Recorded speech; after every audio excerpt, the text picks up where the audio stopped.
नमस्ते बच्चों, मैं सीमा कुमारी यादव, सामाजिक विज्ञान वरिष्ठ अध्यापिका, राजकीय वरिष्ठ उपाध्याय बालिका संस्कृत विद्यालय नवलपुरा जयपुर।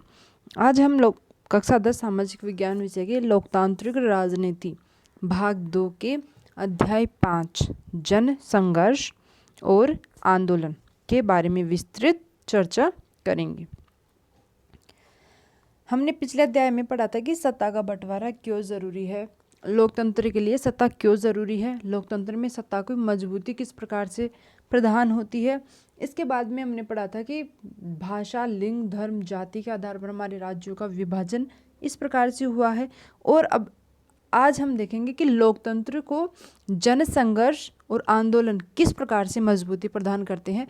यह क्या लोकतंत्र के लिए एक फ़ायदेमंद है या फिर हमारे लोकतंत्र की जड़ों को ये खोखली कर रहा है।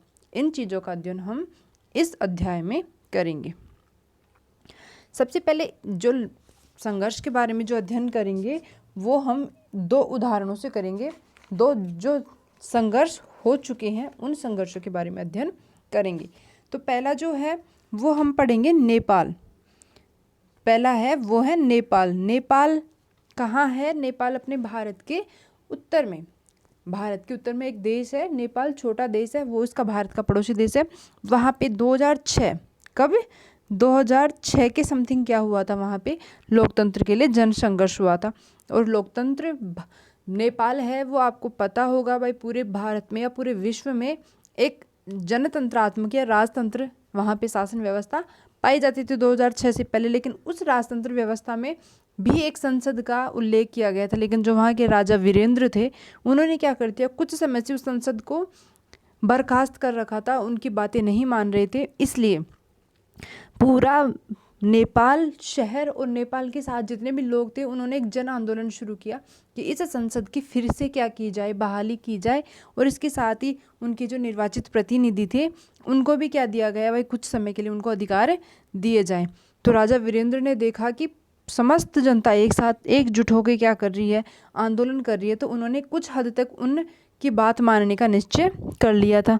लेकिन उसी रात को क्या हो गया, और राजा वीरेंद्र की हत्या कर दी गई और उनके जगह पे जो राजा ज्ञानेंद्र आए, उनकी जगह पे जो राजा कौन आए, ज्ञानेंद्र, उन्होंने क्या कर दिया, उनकी बातों को मानने से इनकार कर दिया। इसकी वजह से 2015 के बाद में एक बार फिर से क्या हुआ, 2005 के बाद में एक बार फिर से क्या हुआ कि वहाँ पे जन आंदोलन वापस से शुरू हुआ। और 2006 में वहाँ पे जो एक पार्टी थी, पार्टी कौन सी, 7 पार्टी अलायंस, कौन सी, 7 पार्टी अलायंस के नाम से वहाँ पे एक सप्तपदीय जो दल था वो वहाँ पे उस जन आंदोलन की अगुवाई कर रहा था। और उस अगुवाई के साथ ही उन्होंने क्या किया भाई, जितने भी और उसके माओवादी जो संगठन थे उन्होंने भी क्या किया, नेपाल में जन आंदोलनों को भरोसा दिलाया कि हम लोकतंत्र की स्थापना करके रहेंगे।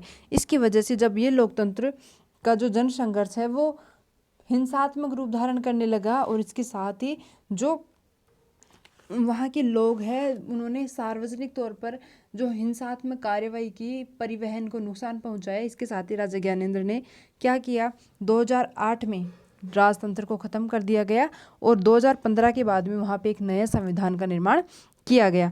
तो अब क्या हुआ, वहाँ पे जो ये सर्वदलीय सरकार बनी, उन्होंने एक नई संविधान सभा का गठन किया और उस नई संविधान सभा ने क्या किया, 2015 में क्या कर दिया, वहाँ पे एक संविधान का निर्माण कर लिया। और 2008 से उसमें नेपाल में क्या है, लोकतंत्र की स्थापना हो चुकी है। एक ये कहानी थी। एक दूसरी कहानी है बोलीविया की, जल युद्ध। बोलीविया कहाँ है, बोलीविया है अमेरिका के, हम देखते हैं लैटिन अमेरिका, उत्तरी अमेरिका और जो दक्षिण अमेरिका है उनके मध्य में जो लैटिन अमेरिका है, उस लैटिन अमेरिका में ये बोलीविया नाम का देश वहाँ पे स्थित है। बोलीविया में क्या है कि नेपाल अथवा पोलैंड की कहानी हमने यहाँ पे सुनी, लेकिन बोलीविया का जो संघर्ष है वो कुछ हद तक अलग है।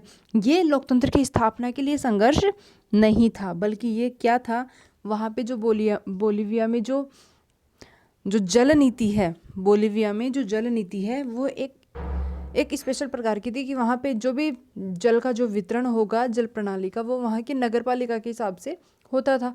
और जो बोलीविया जो देश था वो क्या था, एक गरीब देश है, और गरीब देश है तो इसकी वजह से वहाँ पे लोगों की जो इनकम है वो भी क्या है, कम है। जब बोलीविया ने क्या किया कि कुछ बहुराष्ट्रीय जो कंपनियां उनके देश में आई, तो जल का जो जितना भी संबंध था या जल की जितनी भी कंपनियां थी, उन्होंने अपने सारे अधिकार किसको प्रदान कर दिए गए, बहुराष्ट्रीय कंपनियों को प्रदान कर दिए गए, उनको उनके सारे अधिकार बेच दिए। इसकी वजह से क्या हुआ, जो बहुराष्ट्रीय कंपनियां थी उन्होंने जो महीने का बिल, जो मासिक बिल था, वो 1,000 रुपये तक क्या कर दिया, वहाँ पे बढ़ा दिया। और जबकि मैं पहले ही बता चुकी हूँ कि वो एक गरीब देश है, तो वहाँ की जो पूरी इनकम महीने की वो 5,000 रुपये है। तो इसकी वजह से संघर्ष होना वहाँ पे क्या हो गया, शुरू हो गया। फिर क्या हुआ, सन 2000 की जनवरी में श्रमिकों ने मानवाधिकार कार्यकर्ताओं के साथ मिलकर क्या किया, वहाँ पे जन आंदोलन शुरू किया। और क्या किया, इस पूरे बड़े गठबंधन को देखते हुए वहाँ पे हड़तालें शुरू कर दी। और फिर फरवरी में क्या कर दिया, उन्होंने बड़ा आंदोलन शुरू कर दिया। लेकिन उनके आंदोलन को पुलिस ने क्या कर दिया, बर्बरतापूर्वक दमन कर दिया।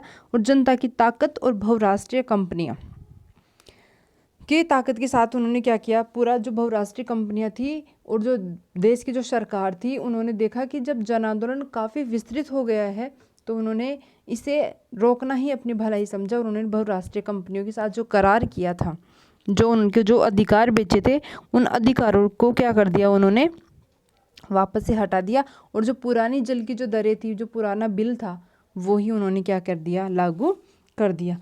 तो इसकी तरह हम देखते हैं कि ये जो लोकतंत्र के लिए जो जन संघर्ष हुआ वो क्या था, ये जो जन संघर्ष है, ये जो हित समूह है, ये क्या करते हैं, अपने कुछ मांगों को लेकर सरकार पे प्रेशर डालते हैं और उनको बताते हैं कि भाई इस जनता की ये समस्याएं हैं। तो जो जितने पदाधिकारी बैठे हुए हैं, जितने बड़े अधिकार बैठे हुए हैं, वो क्या करते हैं, उनकी समस्याओं को सुनने का प्रयास करते हैं और इसके साथ ही उनमें फेरबदल या बदलाव लाने की भी कोशिश करते हैं। फिर हम देखते हैं लोकतंत्र और जन संघर्ष। इन दोनों कथाओं में हमने सबसे बड़ी बात देखी कि जो नेपाल में चला वो लोकतंत्र था।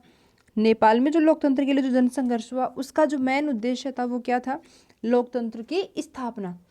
जो नेपाल है वहाँ पे राजतंत्र को हटाकर लोकतंत्र की स्थापना करना वहाँ का क्या था, एक उद्देश्य था। लेकिन अगर हम बोलीविया में देखें तो बोलीविया का जो जन संघर्ष था वो लोकतंत्र की स्थापना के लिए नहीं था, बल्कि क्या था वो, कि वहाँ की जो सरकार बैठे हैं, जो पदाधिकारी बैठे हैं ना, उनकी जो नीति है, जो उनके निर्णय है, उनमें क्या करना, बदलाव करना, उनके क्या था, पहला उद्देश्य था। इस तरीके से हमारे पास एक सबसे बड़ी बात ये हुई कि हम क्या कर सकते हैं कि हम अपनी मांग भी बनवा सकते हैं और जो अपनी नीति है उन नीति को भी क्या कर सकते हैं, हम परिवर्तन कर सकते हैं। इस तरीके से क्या हुआ, ये जो दोनों ही जो हमारी जन संघर्ष है, उन्होंने किसी भी तरीके से सरकार को अपनी मांग मनवाने के लिए बाध्य किया। ये दोनों ही संघर्ष सफल रहे और इसके प्रभाव के जो स्तर थे वो भी अलग अलग रहे। अब हम देखते हैं कि भाई ये जो जन संघर्ष है वो लोकतंत्र को मजबूती प्रदान करते हैं या नुकसान करते हैं। तो हम देखते हैं कि लोकतंत्र का ये जो जन संघर्ष है उसके विकास होता है। लोकतंत्र का क्या होता है, विकास होता है।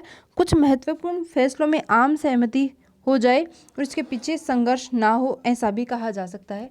ये कई बार अपवाद भी हो जाता है। लोकतांत्रिक जो दूसरा है, लोकतांत्रिक संघर्ष का जो समाधान है वो आपसी सहमति के साथ होता है। कभी कभी हम देखते हैं कि वो कोई जो आंदोलन है वो काफ़ी लंबा हो जाता है और उन लंबे आंदोलनों का जो प्रक्रिया है उसको रोकने के लिए सरकार लास्ट में बाध्य होकर उनकी बातों को मानने का प्रयास करती हैं। जो लामबंदी, एक से ज़्यादा जो राजनीतिक दल या जो राजनीतिक संगठन है वो क्या करते हैं, किसी भी प्रकार से। अब हम देखते हैं लामबंदी संगठन, लामबंदी और संगठन। इसमें हम देखते हैं कि लामबंदी होती क्या है। अभी हमने देखा जो नेपाल में जो हड़ताल हुई वो सिर्फ एक दल की सरकार ने थोड़ी किया था। वहाँ पे एक से ज़्यादा दल अगर कार्य कर रहे होते हैं तो वो सभी मिलकर क्या कहलाते हैं, किसी न किसी एक उद्देश्य के प्रति लामबंद होते हैं, उनके प्रति निश्चित होते हैं, उसे हम ये कहते हैं। इसमें हम देखते हैं कि नेपाल में जो सप्तदलीय, कौन, नेपाल में सप्तदलीय जो एक 7 पार्टी अलायंस के नाम से एक पार्टी थी, उसने क्या किया था, नेपाल में जन संघर्ष को बढ़ावा दिया था। इसके साथ ही उन्होंने वहाँ पे माओवादी पार्टी थी, उन्होंने भी क्या किया था, वहाँ पे इसका सहयोग दिया था। इसके अलावा जो शिक्षक, वकील और मानवाधिकार जो लोग जो मदद कर रहे थे, उन्होंने भी क्या किया था, प्रत्यक्ष या अप्रत्यक्ष रूप से जो लोकतंत्र के लिए जन संघर्ष हुआ था उसमें उन्होंने सहयोग दिया था। अब इसके बाद में हम देखते हैं कि पानी के निजीकरण के लिए कहाँ पे, बोलीविया में जो जन आंदोलन हुआ था, वो जन आंदोलन किसी पार्टी ने नहीं किया था। वहाँ पे एक एनजीओ की तरह कोई संस्था थी फेडेकोर नाम से, उस फेडेकोर ने क्या किया था, वहाँ पे इस निजीकरण को लेके जो व्यापक जन आंदोलन शुरू किया था वो इन्होंने ही शुरू किया था।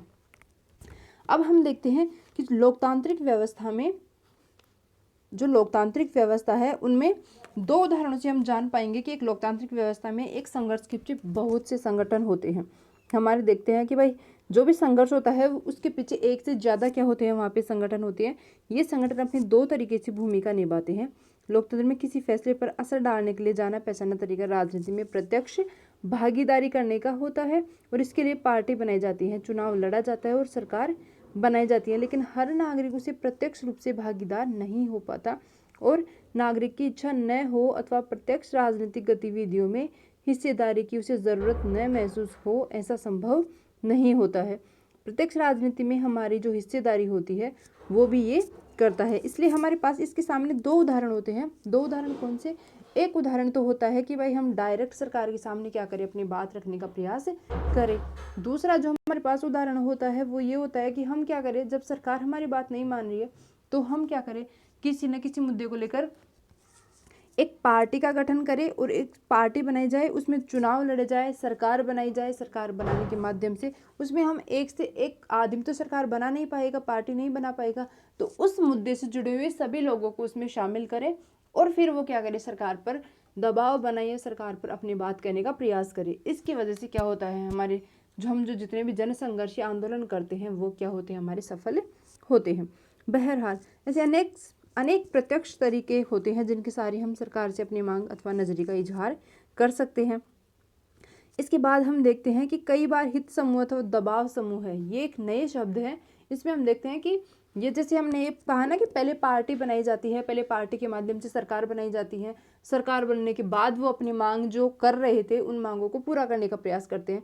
लेकिन अगर ऐसा हमारे पास उपलब्ध नहीं होते हैं तो कई बार ऐसा भी हमारे पास समाधान होता है कि हम बिना किसी पार्टी के भी क्या करते हैं, सरकार पर दबाव बनाने का कार्य करते हैं और सरकार को हमारी बातों को मानना ही पड़ता है। उन्हें दबाव समूह है या हित समूह है, सर्वमान्य समूह है के नाम से भी उनको जानते हैं। ये जो दबाव समूह है, ये जो हित समूह है, ये किसी न किसी प्रकार से क्या करते हैं, जनता की मांगों को समझने का और सरकार तक पहुंचाने का प्रयास करते हैं।